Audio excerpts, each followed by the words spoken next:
Баршаңызға сәлем достар, бүгін біз өте дәмді сосиски в тесте дайындайтын боламыз. Ең алдымен бізге електен өткізілген ұн, жылы сүт, қант, сұйық май, тұз және ашытқы керек болады.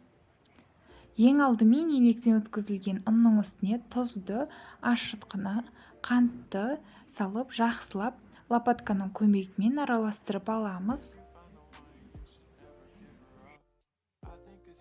Одан соң оның үстіне жылы сүтті құямыз, содан соң сұйық майымызды құйып аламыз да лопатканың көмегімен қамырымыздың басы біріккенше араластырып аламыз. Қамырымыздың басы біріге бастаған соң кішкене ғана сұйық май құямыз да қолымызбен жұп-жұмсақ етіп қамыр илеп аламыз. Жұп-жұмсақ болып иленген қамырымыздың бетін пленкамен жауамыз да жарты немесе 1 сағатқа жылы жерге көтерілуге жібереміз. Міне біздің қамырымыз күшті болып көтеріліп шықты. Енді бұл қамырымызды мен ровно 20 бөлікке бөлдім. 20 бөліктен бөлсем 58 граммнан шықты. Барлығын солай домалақтап бөліп алдым. Мінекей менде барлығы 20 қамыр шықты. Енді мен сосискалардың барлығын ортасынан бір бөліп шықтым. Өйткені біздің үйдегілер осылай жақсы көреді. Енді бір қамырымызды аламыз да қолымызбен ұзынша етіп полоска қылып созамыз қолымызбен.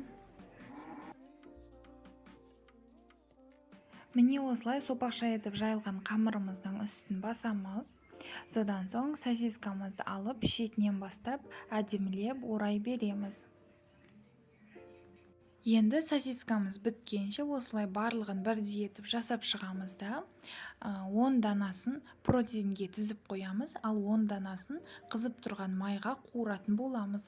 Майға қуырғанда өте жай отта қуырамыз. Майымыз осылай жартылай тиіп тұруы керек. Осылай екі жағын қызартып пісіріп аламыз. Осылай қып-қызыл болып піскенде екінші жағын аударып пісіріп алатын боламыз. Жаңағы бөлек 10 данасын протеинге тізіп, бетіне жұмыртқа жағып, күнжіт сеуіп, 180 градуста 15-20 минуттай пісіріп аламыз. Өте әдемі болып осылай екі түрлі сосиски в тестеміз дайын болды. Міндетті түрде осы рецептпен жасап көріңіздер. Ешқандай да шикі болып қалмайды, барлығы піседі. Міндетті түрде дайындап дәмін көріңіздер. Сіздермен болған Раушан. Баршаңызға сәттілік тілеймін. Астарыңыз дәмді болсын.